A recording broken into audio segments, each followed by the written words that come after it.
आणखी एक घडामोड घडली ती म्हणजे प्रहार पक्षाचे आमदार बच्चू कडू आज मुख्यमंत्री एकनाथ शिंदे यांची भेट घेण्यासाठी त्यांच्या निवासस्थानी गेले होते।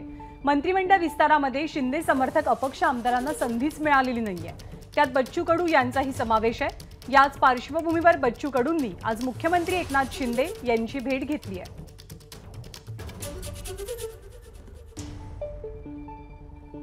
काल प्रतिक्रिया देताना बच्चू कडूंनी म्हटलं होतं की थोड्याच दिवसांमध्ये म्हणजे सप्टेंबर महिन्यात मंत्रिमंडळाचा विस्तार होणार आहे आणि तेव्हा अर्थातच प्रहारला संधी दिली जाईल। आज या दोघांची भेट झाली आहे, बैठक झाली आहे। कोणकोणत्या बाबी चर्चेत होत्या हे कदाचित काही वेळात स्पष्ट होईल। नंदनवन निवासस्थानी आमदार बच्चू कडू आणि मुख्यमंत्र्यांनी एकमेकांची भेट घेतली। सध्या बच्चू कडू बोलतात, आपण थेट जातोय।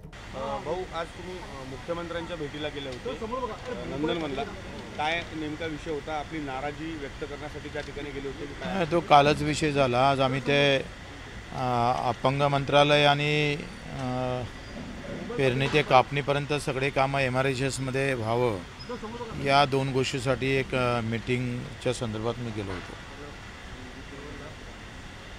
तुम्ही नाराज असल्याची चर्चा आहे, तुम्ही नाराज आहात का?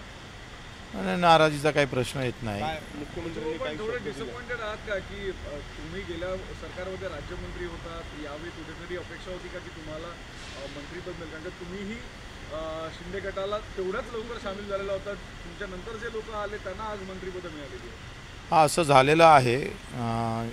जो उशिरा आला त्याला पहिल्या पंक्तीत बसवल्या गेलं आणि जो पहिले गेला त्याला आता आखरीमध्ये बसवल्या जात आहे।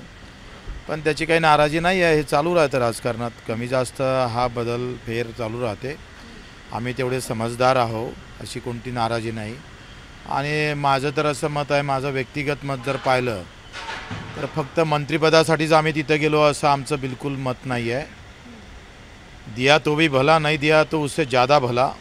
आम्ही त्याच्यात काही फार बच्चू कडू मंत्री आहे म्हणजेच तो आहे बच्चू कडू असं नाही आहे।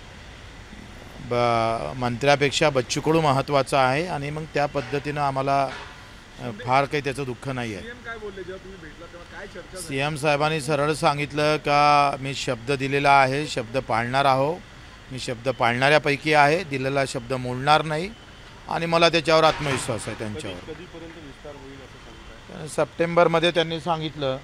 आता हा विस्तार 40 दिवसानंतर झाला, कदाचित हा 2.5 वर्षानंतरही होऊ शकतं। बच्चू भाऊ, खरं तर अशा पद्धतीने आपण बघतोय की महाराष्ट्रामध्ये शिंदे गट एक बाहेर पडला, तुम्ही सुद्धा त्यांना समर्थन दिलं होतं। बिहारमध्ये सध्या हीच परिस्थिती पाहायला मिळते आणि बिहारमध्ये जेव्हा ही परिस्थिती ओढावलेली तेव्हा एका भाजपच्या बड्या नेत्याने आता म्हणलेलं आहे की जशा पद्धतीने महाराष्ट्रामध्ये घडलेलं आहे त्याच्यामुळेच आम्ही महाराष्ट्रामध्ये शिवसेना फोडली। तुम्ही सुद्धा शिंदे समर्थक आहात, काय बोलायला? मला वाटतं कोण कशामध्ये फोडलं, काय झालं ते ज्यांनी म्हटलं त्यालाच माहिती असेल।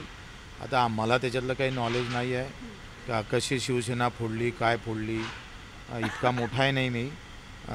त्याच्यानं कशी फोडली मला माहीत असतं तर मी तुम्हाला सांगितलं असतं। शरद पवारांनी म्हटलं आहे की एकनाथ शिंदेंनी शिवसेना आपली चिन्ह हिसकावणं हे योग्य नाही आहे, त्यांनी स्वतंत्र पक्ष काढावा आणि वेळ पडल्या मी पण तसंच त्याच पद्धतीने केलं होतं, स्वतंत्र पक्ष काढला, काँग्रेसमधून बाहेर पडून। आता प्रत्येकाचं वेगवेगळं मत असते। पवार साहेबांचं सारखंच राजकारण शिंदे साहेबांना करावं असं तर काही नियम नाही आहे ना। प्रत्येकाची आपापली वेगळी पद्धत असतं, त्या पद्धतीने समोर जातात लोक।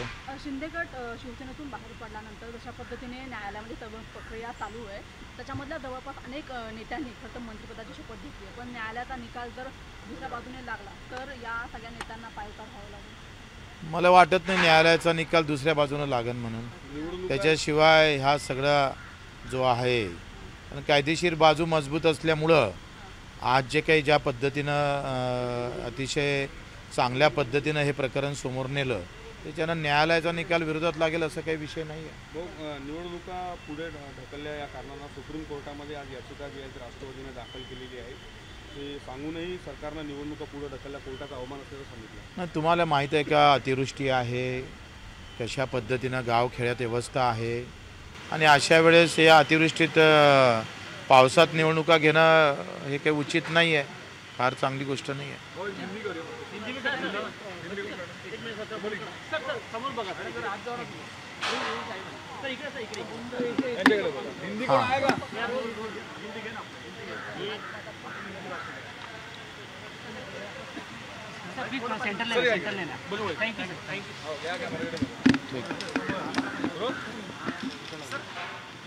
एक महीने से भी अधिक हुआ है कैबिनेट का विस्तार कैबिनेट का विस्तार हुआ है, कहीं कुछ नाराजगी दिखाई दे रही है क्योंकि जो पिछली बार जो सत्ता में जो कैबिनेट मंत्री थे उनको बनाया नहीं गया, क्या किस तरह की नाराजगी है? देखो, थोड़ी नाराज़ी तो आपकी जैसे होती है वैसे हमारी भी होती है ना, नाराज़ी नहीं है ऐसी थोड़ी बात है, लेकिन इतनी ज़्यादा नहीं है कि कहीं गढ़ को छोड़ दे और दूसरे पार्टी में जाए, ऐसी नाराज़ी नहीं है। ये तो क्षणिक नाराज़ी है, अभी आगे वाला पूरा विस्तार होने का बाकी है। अगर विस्तार हो जाता था और फिर बात ऐसी होती तो फिर बात अलग थी। लेकिन बच्चों वो आपके पीछे से जो लोग हैं, क्योंकि आप पहले उन लोगों में से थे जिन्होंने शिंदे गुट को सपोर्ट किया था, उनके साथ आप चले गए थे, लेकिन आपके पीछे से जो लोग आए आज वो कैबिनेट मंत्री बने हैं। आप पिछले सरकार में राज्य मंत्री थे लेकिन आपको कैबिनेट पे प्रमोट नहीं किया गया। देखो, मैं खाली मंत्री के लिए कई पार्टी उसको सपोर्ट किया ऐसा नहीं है, हमने कुछ मुद्दों को लेकर सपोर्ट किया है। अगर वो नहीं होते तो फिर हम सोचेंगे ना, ये तो अगर है उन्होंने बताया इसलिए हमने मांगा है। अगर वो बोलते थे हम नहीं दे पाते तो फिर हम मांग भी नहीं करते थे। उन्होंने कहा, उन्होंने वैसी कसम भी ली कि हम पूरे विश्वास के साथ शिंदे जी ने बोला था कि हम आपको मंत्री बनाएंगे, तो ठीक है, अगर बनाएंगे तो आपने बनाना चाहिए। वो बोले पहली बार पहले यादी में नहीं बनाए तो आखिरी की यादी में बनाओ। पहली यादी जो है वो 40 दिन के बाद आई है, पहला एक्सपेंशन, तो दूसरा एक्सपेंशन आप कब एक्सपेक्ट करते तो हैं? 2.5 साल के बाद भी आ सकता है, ऐसा थोड़ा है, राजकारण है, क्या हो सकता। देखो, ये राजनीति है, यहाँ 2 और 2 4 नहीं होते, 2 और 2 0 भी होता है। इसलिए ये सवालों से और मेरे बोलने से कोई मतलब नहीं रखता। क्या हो जाएगा, कौन आगे रहेगा, कौन किसके साथ रहेगा, ये आप कोई तय नहीं कर सकते। बिल्कुल बच्चों, आपने एक विधान किया था ये जब इलेक्शन यहाँ पे इसके हुए थे विधान परिषद के, कि अगला सीएम जो है वो आपकी पार्टी का हो। बिल्कुल, प्रहार का पार्टी का अगला सीएम रहेगा, इसमें कोई ये नहीं है, आप संदेह नहीं रहोगे है। या मर्जर होगा? अरे लगे तो मैं रहूँगा, मेरे पार्टी का कोई विधायक रहेगा। सर, दो कैबिनेट मंत्री हैं जिन पे कुछ आरोप लगे हैं, अब्दुल सत्तार है और संजय राठौर। कहीं ना कहीं आपको लगता है इनको कैबिनेट में जगह देनी चाहिए थी? किस पर आरोप नहीं, मीडिया पर आरोप नहीं है, लोगों के तो मीडिया पर आरोप है कि आधी मीडिया किसके पार्टी की है, कौन सी मीडिया कौन से पार्टी की है, कैसे कैसे प्रकरण दबाए जाते हैं। मंत्रियों के भी ऐसे आरोप है, आरोप से क्या होता है, सिद्ध होना चाहिए ना। हम तो आप पर भी आरोप करते हैं कि भाई आप भी ऐसे करते हो, जिसकी पार्टी रहती है उसकी बात ज़्यादा करते हो। संजय राठौर के ऊपर गंभीर इतने सब गांव में इतने सब मुसीबत है, अच्छे काम होते हैं, कहाँ दिखाती है मीडिया? संजय राठौर पे अरे मैं जब अमेठी गया था राहुल गांधी के गांव, तो एक मीडिया ने कुछ बताया नहीं, वहाँ घर बांध के दिया, निवारा बांध के दिया, बताया नहीं। बोले निवारा बांध के थोड़ा देना है, घर भड़काए जाएंगे तो हम न्यूज करेंगे। सर, जिन्होंने आरोप लगाया था है और उसके लिए उन्होंने अगर मंत्री देखो ये अभी साबित कुछ हुआ नहीं, ये आप बताने से थोड़ा होता है। नहीं बता रहे, उन्होंने खुद मंत्री पद छोड़ा था। नहीं, छोड़ा नहीं था, वो राजीनामा देने लगाया था, छोड़ा था थोड़ा।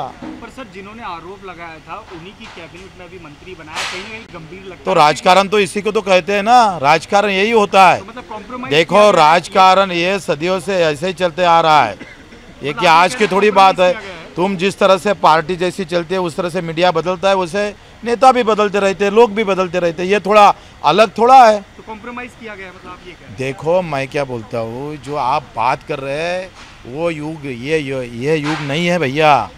तुम आप समझो, अगर हमने कितना भी कुछ हुआ तो जो रिएक्शन आना चाहिए ना, वो कहाँ आता है? रिएक्शन कहाँ आता है? और तुम्हारे भी रिएक्शन कितने कहाँ तक रहती है?